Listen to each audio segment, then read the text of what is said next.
Welcome to Ferrigno Freedom Channel. I'm Dante Ferrigno. I have been doing a carnivore diet known as the Lion Diet now for a little over 3 years, and it has really changed everything in my life in ways that I could never even imagine.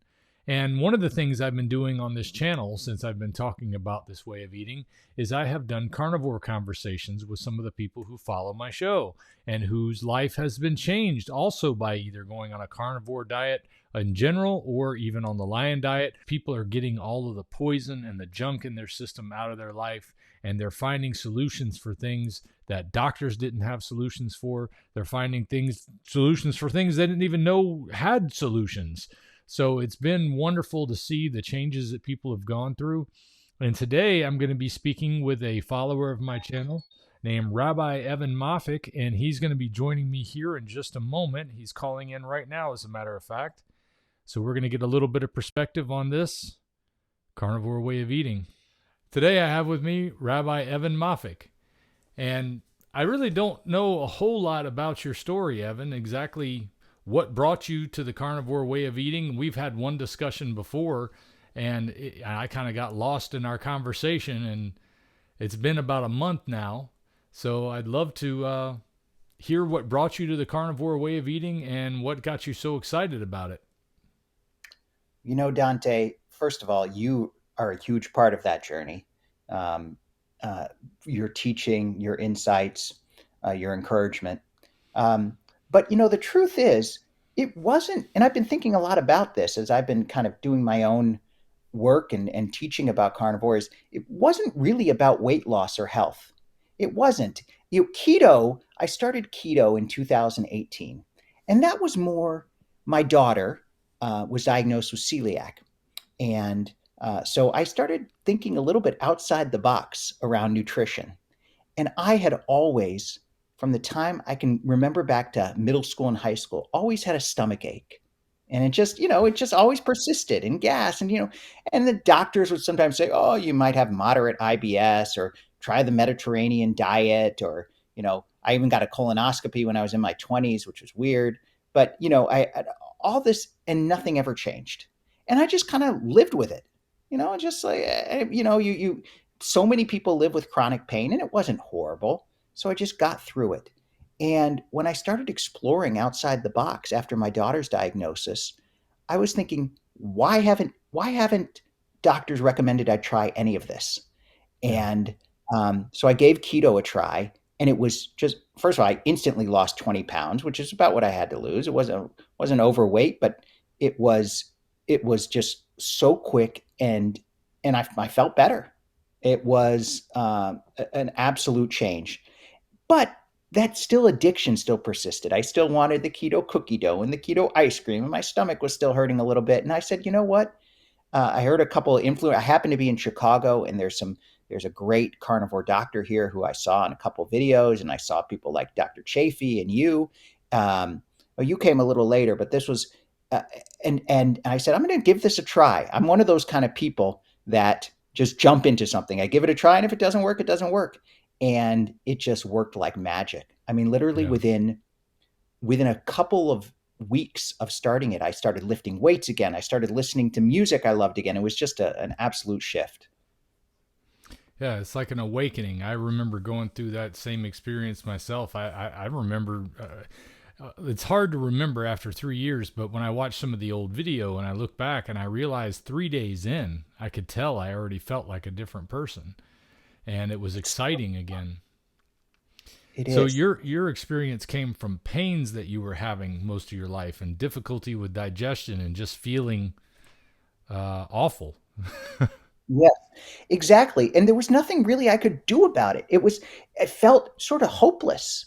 It's sort of, my wife had learned to live with it, and she was patient and loving, and I always loved to work out. So I felt like, I was kind of making myself feel a little better, the endorphins from working out, and everything, life wasn't that bad. I mean, I don't want to, but it was this constant pain.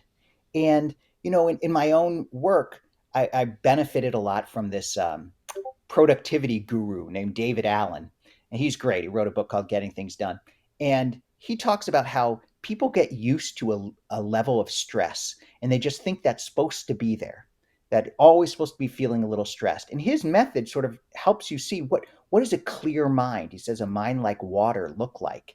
And I followed David Allen and I experienced that. I mean, I still get stressed here and there, but I felt a much greater control over it. And I kind of thought, and I've concluded this is true, carnivore kind of gave me that taste of what real health and real the proper human diet feels like, a kind of thing that I hadn't experienced before. And I kind of thought, oh, you're just supposed to have this kind of pain. Just like when you get older, you're supposed to feel bad. You're supposed to be frail. That's all myth. That's not true. And I think carnivore opened my eyes to that. And what do you think caused that change? What is it about carnivore that makes that happen? This is the really interesting question.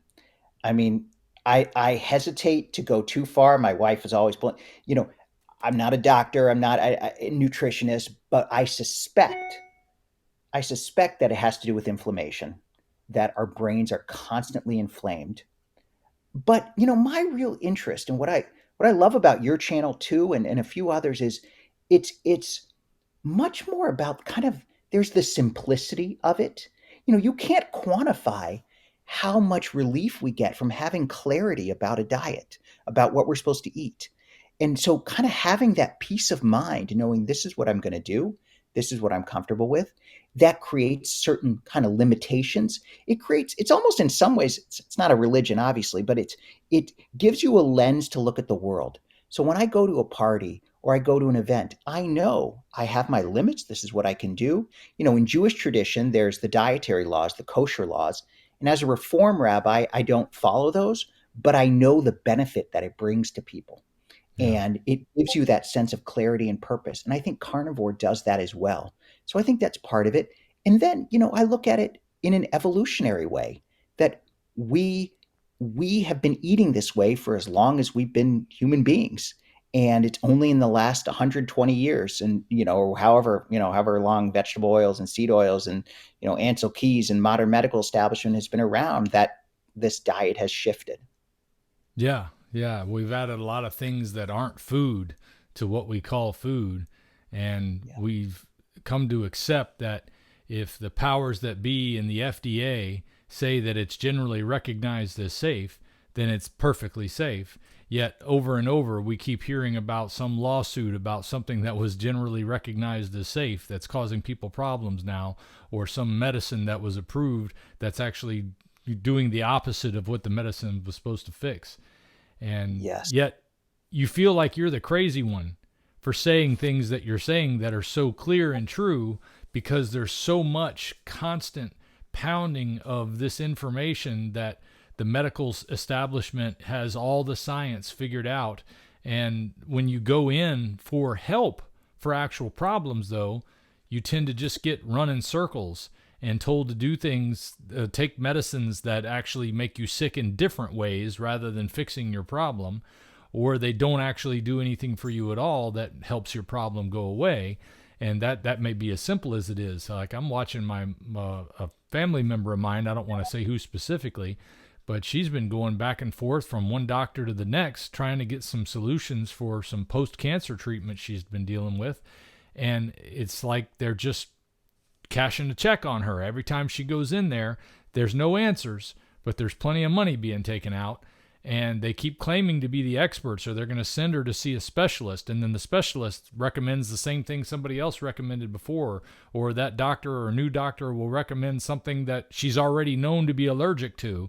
It's like they're not even paying attention to the patient and what the issues are.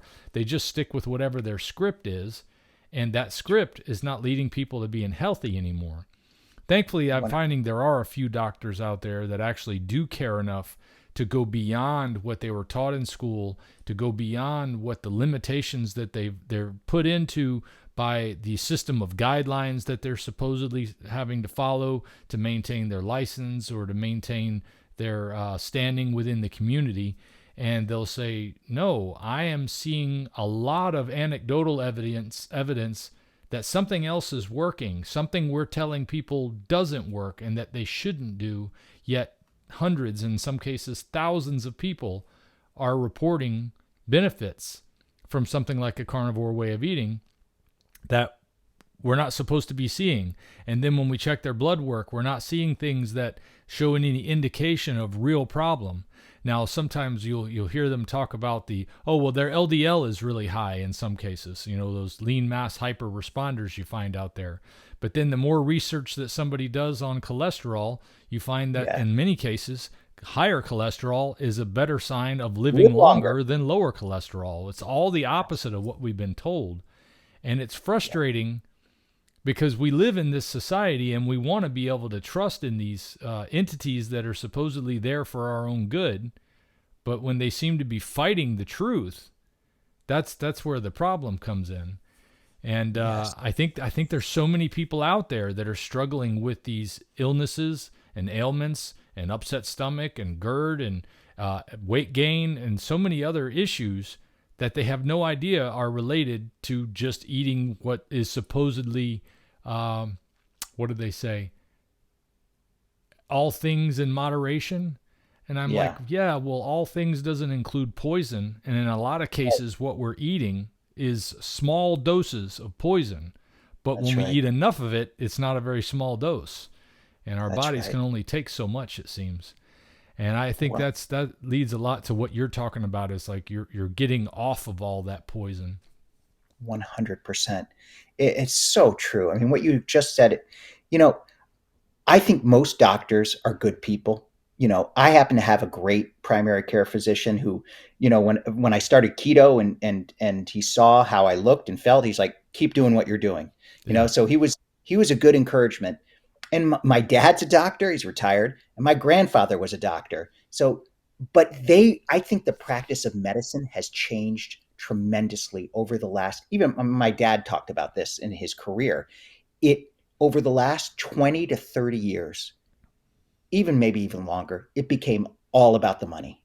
It started in the 70s for a variety of reasons, and that's when my grandpa retired early because he couldn't believe how, he was the kind of doctor that would go and make home visits, and he would tell me stories how someone would call and say, can you come to my house? And he said, yes, could you have a T-bone steak waiting for me when I get there? He was like these old time doctors who, lived well, was loving and caring.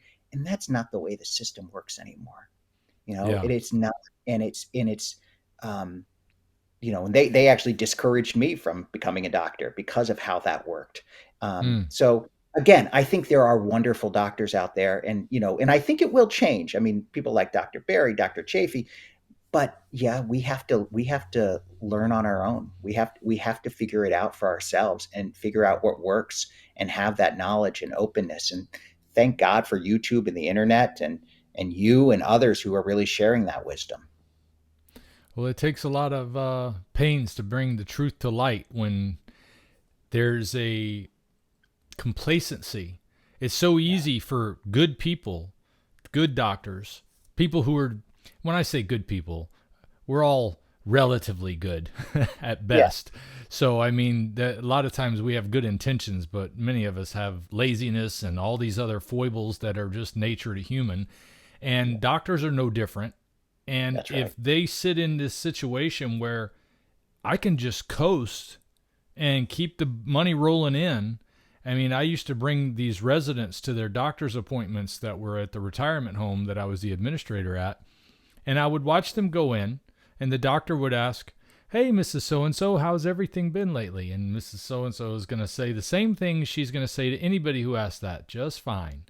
Even though I've been watching her complain about the same problem over the past 3 months that she wanted to go see the doctor about, so the doctor doesn't hear about it unless I speak up, and technically I'm not allowed to unless they've said that they want me to speak in their behalf. So, but in situations like that, I've been able to hopefully get some information to the doctor that they need to say, hey, well, what problem are they having?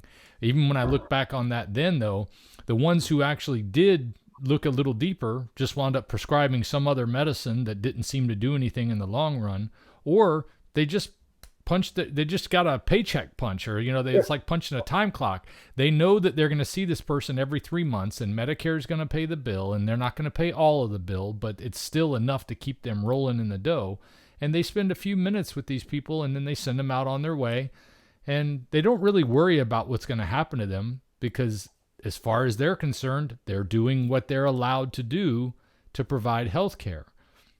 There is none of what you were talking about now. I've never known that situation in my life where the doctor comes to your house.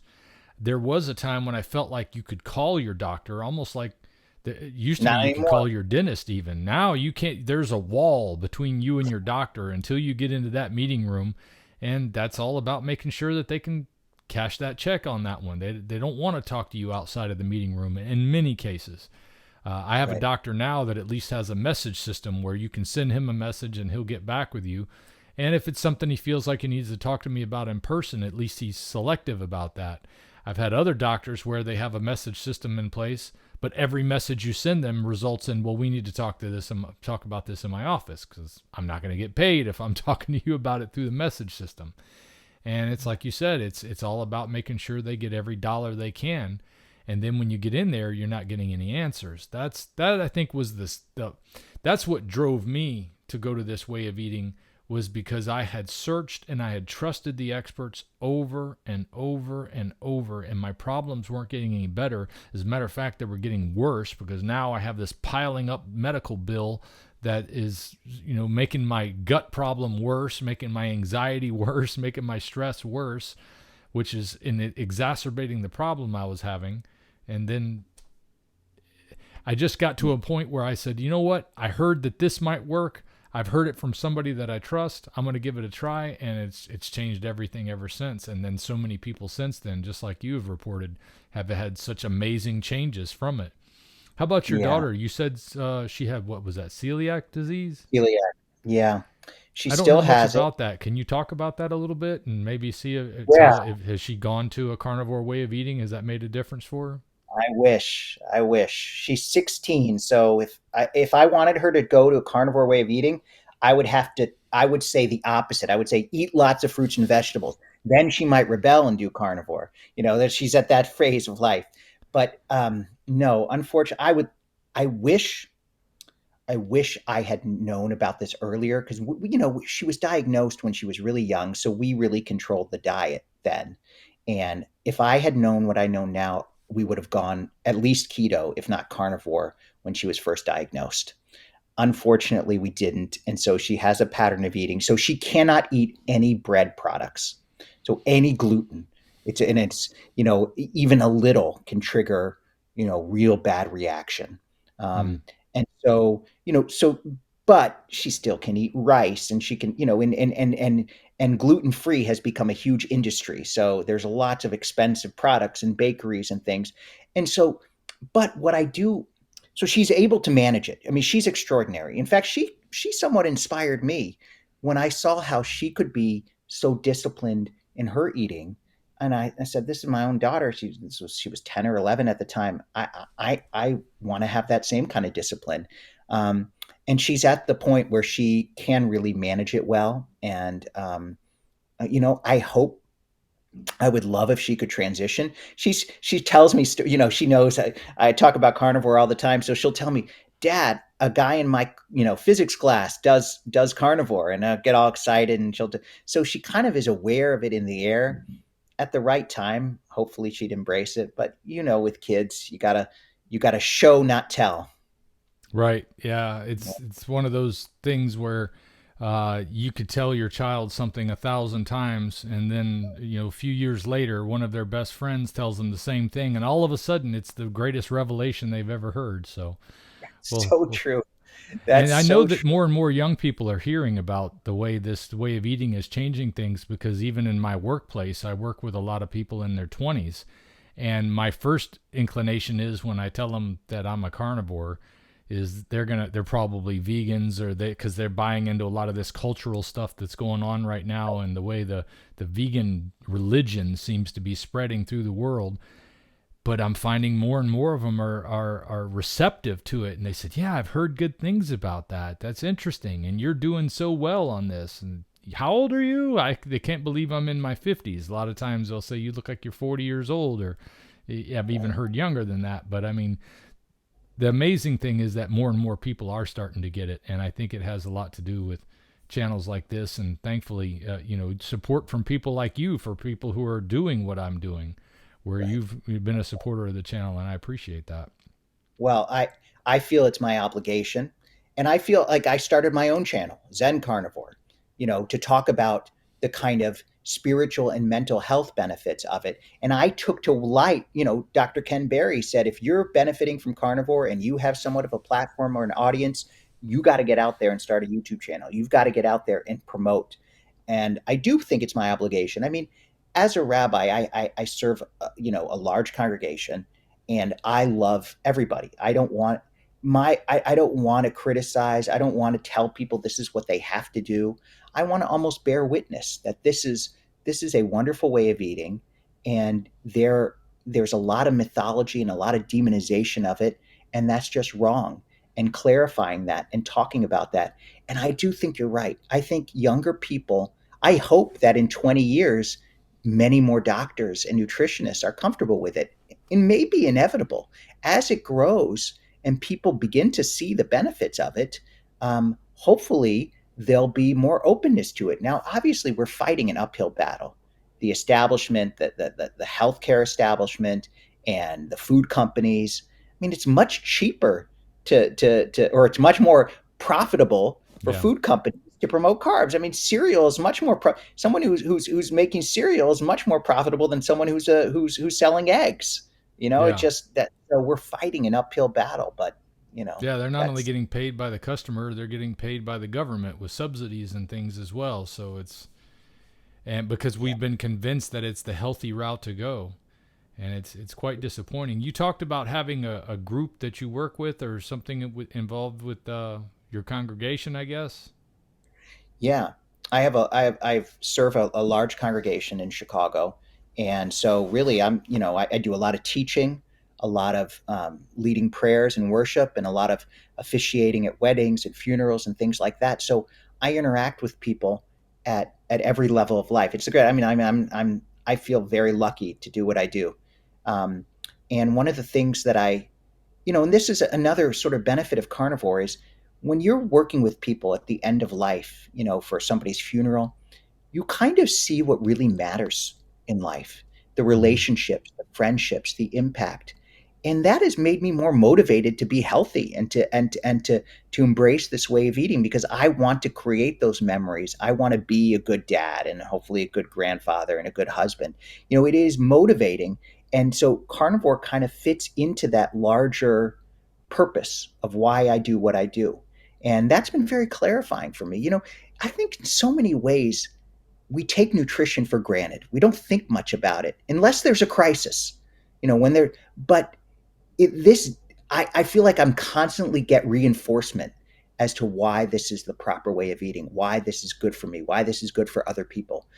Because I do see people who suffer at the end of life too. I mean, I see people that really are in pain and loss, Mm-hmm. and if they had taken their health more seriously, they might not have experienced it. Now, life life hurts everybody. You can't judge somebody for where they are and their own, at the end of life. But it is motivation to really take healthy living and seriously. And carnivore enhances life. In some ways, it shows you the other things that are most important. I mean, and you do that in your videos. I mean, you running with your son. How beautiful is that? That you have Yeah, these moments where you can sprint with him. You wouldn't be, I mean, you'd do other stuff, but that is a yeah. beautiful result of carnivore. So I've been thinking about weight loss is great, but that's almost an ancillary benefit. The real Mm-hmm. benefit is how it transforms your life and perspective and way of being in the world. Have you had any experience with anybody dealing with addiction in general as a result of maybe some of your groups or your meetings about this? Oh yeah. Oh yeah. I've definitely counseled people who addicted to drugs, alcohol, um, sex. It's certainly. I haven't really seen. I've seen keto. I've seen keto help people um, for certain, but I haven't really seen carnivore yet. Um, I haven't really. Yeah, I haven't seen how it would help, but I could absolutely imagine it would. Um, I typically when I'm counseling people, they're going through AA or NA. Um, and so I've hesitated to really make recommendations of more listening. but hopefully, as it becomes more prominent, people will discover carnivore, and I can kind of help be a positive reinforcement in that area. Yeah, it's hard to talk to somebody directly about probably changing the way you eat when you're dealing with addiction. But one of the Yeah. interesting things that I've discovered over the past 3 years is when I came into this, I didn't realize how many things I was addicted to, and how many things had a hold on me until I Yes. started breaking the hold that food had on me. And I wouldn't Yes. say that I was a terrible eater. I was actually somebody who tried to go partly low carb. Like I would go to Hardee's and I would get the burger without the bun. And I would try to say no to dessert occasionally. And I would make sure that I was eating a balanced diet, based on what all of them told us. We're supposed to have some kind of protein, some kind of bread, some kind of starch. I don't know. I don't remember what it was. But the thing was, like when I was the administrator of a retirement home, our cook had been taught the guidelines on how to prepare food for people in a healthy way. And I was eating that. So it wasn't like I was sitting around eating pizza and drinking a 2-liter bottle of Coke. It was eating what would be considered a square meal on a regular basis. And I had already cut out soda because I'd realized long ago that soda, I'd sort of got to this thing where I said, okay, this thing about corn syrup, what do you call it? High fructose corn syrup. At least sugar was something that I could say back then was more natural. This was as unnatural as it could possibly be. And then I started to learn the differences on how that fructose affects your liver as opposed to the way sugar affects the other cells in your body. And focusing on your liver is the easy way for people to get that non-alcoholic fatty liver disease, which used to be something that didn't even exist. So I started restricting Coke, and I used to think, well, if I get the Mexican Coke that's got a regular sugar in it, then I'm doing better. Well, I've learned since then that even that, it's just one other thing that we didn't used to consume in the quantities that we consume it in now, and how it has an effect on your body, but also how addictive sugar is and how our body kind of looks at anything sweet the same way. When it comes in, it sends a reaction to your pancreas to tell it to start producing insulin. You start releasing insulin into your bloodstream, and whether there's sugar there or not, if there's no sugar there, then the insulin's just there with nothing to do, which isn't good for your organs, because all of that insulin is a growth hormone for your organs, which just makes you age quicker. And then you become insulin resistant, so when you do eat some sugar, it's not able to get into your cells because the insulin's not there to tell the cells, hey, open up, we'll let some glucose in here out of the bloodstream into the cells so it can power the cell. But it's causing all kind of problems in that area. And but as for the addiction side of it, that's where sugar can be so rough on us, is that it sets us up for all of this failure, and it becomes system wide in our body. But it's the same endorphin a lot of times that's released when we eat sugar is when we have a sexual fantasy or something that, I don't know how to put it in the right words, but if we experience something that's very powerful for us emotionally, like that, or taking a drug or having alcohol, they all have a similar effect in giving us those endorphins, but they all have a negative effect on our body and our mind. I think we all still get endorphins from things that are good, though. Like when I go running, I get endorphins from that too. I'll get that, what is that chemical that's released in your brain? I've talked about it 1,000 times and I forget the name of these things sometimes. Anyway, Not not dopamine. Dopamine, that's what I was talking about. You get a dopamine response when you take, say, a drug or something like that. Well, you get that when you go running as well. Afterwards, you just get that elated feeling. I would rather be addicted to something like that because that's what's good for my body. Yes. But it's so easy to get addicted to the other things because they're easy. You just put them in your mouth. You put them in your skin. You're putting it in your eyes in some cases where it comes with pornography and things like that.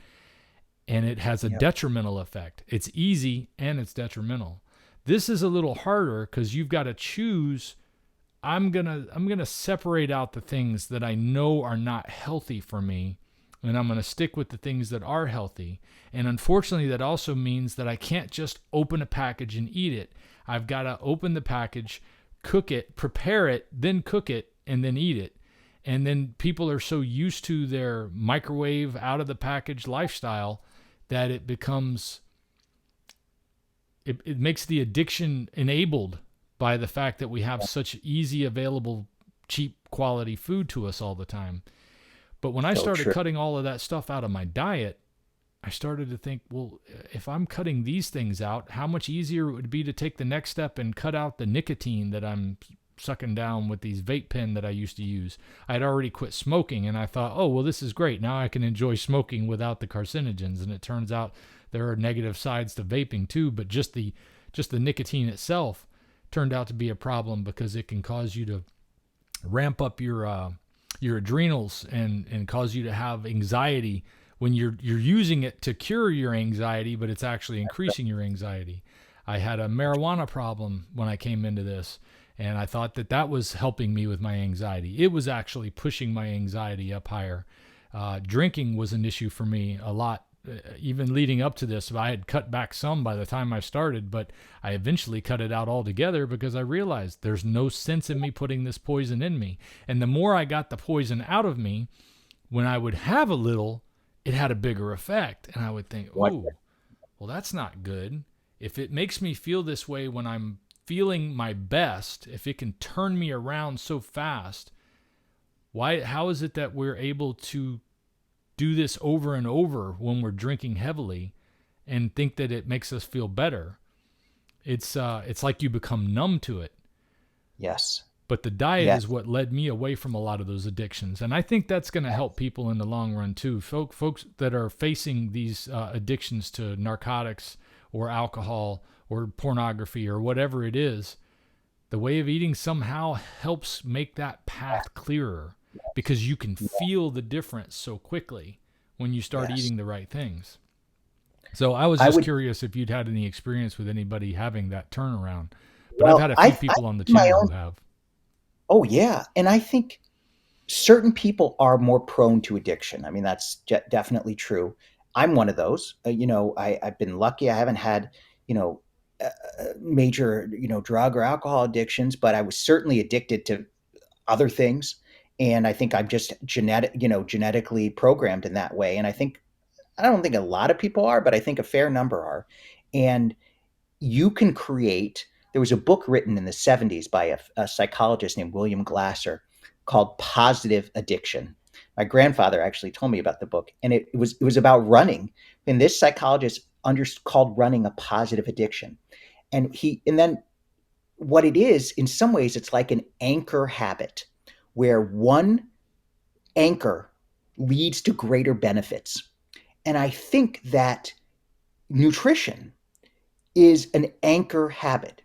If you get that right, it can cascade into other parts of your life, Yeah. as you just explained so eloquently. And I think that's true. And if people could get that nutrition under control, it would lead to extraordinary benefits, not only in solving other addictions, maybe even being better at work, better at family, all those positive things that would cascade from giving your body the proper nutrition. Yeah. Well, I know I've experienced that in both the work category and in the family category because I know prior to starting this way of eating, I was so miserable that Mm-hmm. it was definitely bleeding into my work life. I didn't want to go to work, especially when the pressure was really high, and it would make it hard to even get out of bed. Couldn't get a good night's sleep. I mean, so many things. You're right. That is a great way to put it, that it's an anchor for getting away from a lot of the negative activity that's leading you into the wrong path, mentally and Right. physically and spiritually for that matter. So, Yes. Yes. And then the reverse is also true. If, you know, certain people can get away with eating whatever they want. There are certain yeah, people, for it a may not be while. healthy. Yeah. Yeah, my wife is like that. She's definitely eating more meat since I became carnivore, but she can basically eat whatever she wants, and she's, doesn't gain weight, looks good, all this kind of stuff. But uh I think, as you said, it ends after a while.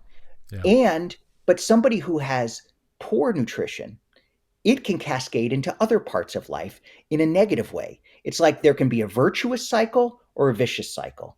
And many people get caught in the vicious cycle. And it's sad because then it makes it so much harder to get out of it.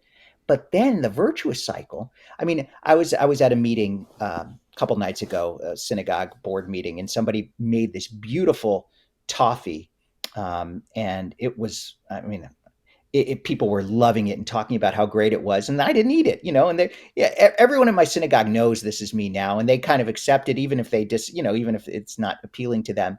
But they were saying to me, "Are you even tempted to have some of this?" And I was like, "No, it's. I really felt no temptation. Maybe a couple weeks after starting carnivore, I would have felt tempted, but my immediate thought was, I'm glad some people are enjoying it, but if I had any of that, I would feel sick, and it was just no desire. If I'm tempted to anything, it's more meat, and I think so. There's a virtuous cycle that you get into this pattern, and then it makes other difficult things easier. Yeah. I think the hard Yeah. part is when you watch those that you love and you care for getting so excited about it. And it's like, I don't want to be the negative Nelly in the room. I don't want to be in here downing on everybody, but I'm watching it happen and I'm thinking, what are you Yeah. people doing? I know what you're doing. I know what you're Right. doing because I've been there. But it's Yeah. such I a mean, one of the weird ways thing that you can't just say, "Hey, wait, does anybody realize what you're doing? You're poisoning yourself." But then I, you're the turd in the punch bowl. Nobody wants that. 100%. And none of us, and you're an optimistic guy. I see that. And you're the channel's for Igno Freedom. So, I mean, I have a sort of philosophical bent is, I want to teach, I want to model, but, people make their own choices. There's a certain amount of freedom that every human being has.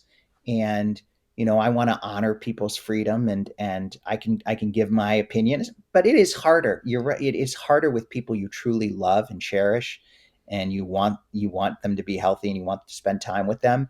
It puts you in a dilemma. So you have to, in some ways, respect their freedom, and at the same time be a good model and be a good teacher. And that's hard. It's because you're fighting an uphill battle, because the culture is so powerful in reinforcing the opposite message. Yeah, yeah. Well, even for me, like going to church, when my old church in Georgia, where apparently baking pie or cakes is the rule of the day, and almost every Sunday they would have something after the session where you're going to have a sugar fest. And Yeah. I listen to that and I think, do you realize what you're promoting? But I can't say anything. I was in a parade not too long ago where I was helping my son who's in karate and my wife who's also now in karate. They Oh, had a good. parade for the karate school, and somebody wasn't available to come and help with the parade. So I said I would volunteer, and I didn't know what I was going to be doing till I got there. And what they wanted me to do was hand out the business card to let them know that you can come have like a free class or a free trial to see what it's like. And every one of the cards came with a candy cane. And I'm Oh, like, gosh, I don't want to hand out candy canes, well, I but remember you telling the story on the channel. I had Yeah. obligated myself to help them, and I was going to help them in the way that they had wanted me to, so I did that.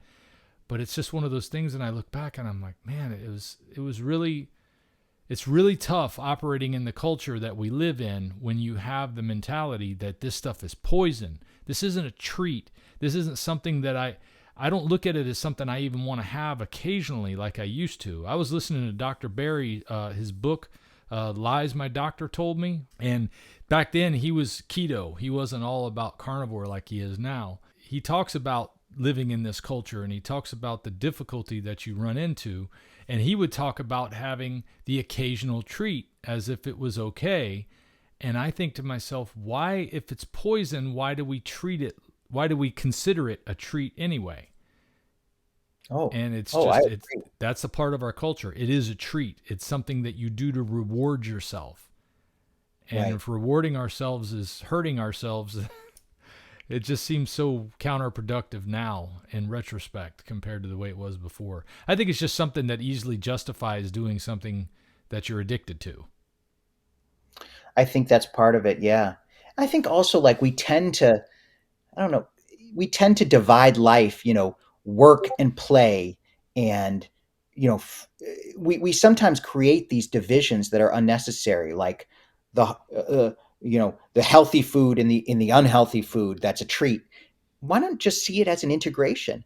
If something, we love the taste of beef. It makes us feel good. So it's always a treat. This is, Yeah. I don't get a treat getting a piece of cake, or, this is the life is a treat. And that's, of course, this is not always easy. Sometimes we have to do things we don't want to do for work, for family. That's life. But the larger way of seeing that, it's a gift to be able to eat this way. That's how I always kind of say to myself, that other as you said, it's poison. I don't want it. And I'm lucky that I can get meat pretty easily. We probably was harder with the hunter gatherers, to really Oh, to, I'm to sure. get meat as much as I wanted to. Yeah. And we're blessed. We just go, down the street and get some. Yeah. But that's another thing, learning the history of the agricultural revolution and the change from the hunter gatherers. That has been absolutely fascinating for me on a personal and spiritual level, to see, so much of what we're taught about uh, that history, that this was a great development and advance in no, it wasn't. It created misery. It created lots of death. It created, it led to a huge population explosion that was unhealthy, led to a lot of destruction. It kind of, in some ways, learning about carnivore opens your eyes to seeing other myths and stereotypes, and almost like Dr. Barry said, lies my doctor told me. Well, other bigger lies that we've kind of been exposed to in history, and that's incredibly nourishing for me. I mean, I love to read, constantly reading, constantly learning more, and that's been part of my carnivore journey. So, what, if anything, would you be able to share with your audience here in front of the folks that watch my channel? What's one thing you would want to leave them with on this conversation today? I would want to say that the greatest benefit of carnivore is not just physical and weight loss. It is mental and spiritual.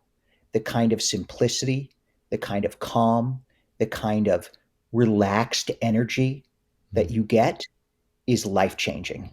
And I think you can see it in the great carnivore YouTubers like you, Dante, and Dr. Chafee. There's a wonderful way about them, that in a sense exemplifies what makes carnivore wonderful. So I'd say, you know, the weight part, the physical, the health part. I ran into a couple that I married 10 years ago. I ran into them at a restaurant, and I didn't recognize them. They recognized me, and they said, Rabbi, you're reverse aging. I mean, I hadn't seen them in 10 years. So that's all wonderful. And I love that and appreciate it. But it's the mental health and the spiritual health that has been truly the most life changing and beneficial for me. So I think embrace that, be open to it, and try to experience it. Yeah. Yeah, you're absolutely right. It's something that I probably forget to emphasize from time to time, because that was one of the biggest things I noticed as well. Because if you go back about 3.5 years, I was very difficult to live with because of the mental state I was in as a result of the diet that I had. And it's not to say that there's no anxiety and there's no feelings of remorse or fear or pressure or any of that afterward, but it's so much easier to face these things now. Whereas Yes. before, everything felt like as soon as there was a problem, it was the nuclear button was already pushed. I was ready to explode and blow up all over the place. And now I can feel that pressure and be like, okay, this is a tough situation. We're just going to knuckle down, get to work, and get through it. And it's a whole different reality that you live in when you're able to think clearly like that, and you're able to face adversity and difficulty without losing your cool. If you have anger issues, or turning to alcohol and turning to drugs for solutions, it's a whole different reality. And I definitely agree with that. Well, I Yeah. appreciate you coming and sharing your thoughts with us on this, Evan. Dante, it is such an honor, and I'm so grateful to you. And I just, every time you release a video, I'm excited, and you helped inspire me to start my own channel. And I am just grateful for all your support and your friendship. What's the name of your channel, Evan? Zen Carnivore. Zen Carnivore. How'd you come up with that name? Because I love the carnivore Zen. That, to me, that's the feeling of peace and calm that comes from her. I wanted to focus more on that spiritual, on the mental health, and the calm, and the psychological feeling of carnivore. And that phrase just resonated with me. Obviously, it's not about the Zen religion, or it's more about the kind of flow, the feeling that you get from being on carnivore. I understand. All right. Well, that makes perfect sense. So be sure to check out Zen Carnivore so you can hear more from Evan. And I appreciate you guys joining in today. Evan, thanks again. We'll see y'all next time. If we pay extra, could we maybe get some grease or fat? One of the things I do to fight back against big food and big pharma is to recommend companies that make animal-based products that are good for our bodies and good for our skin. In this case, I'm talking about Vintage Tradition. Vintage Tradition tallow balms are a go-to for me now, especially the unscented one. I like it because it doesn't have anything extra in it other than extra virgin olive oil and tallow rendered from suet. This is the interior fat, also called suet or kidney fat. For the tallow they use making the tallow balm, highly saturated and therefore more therapeutic than any other. They don't use any trim fat or any other fats besides suet. So if you want some ancestrally appropriate skincare products that are going to help support the carnivore movement, head over to vintagetradition.com and use my discount code DANTE, D-A-N-T-E, to save 10% on your order. I promise you won't regret it. Their products are fantastic. I love them and I use them all the time.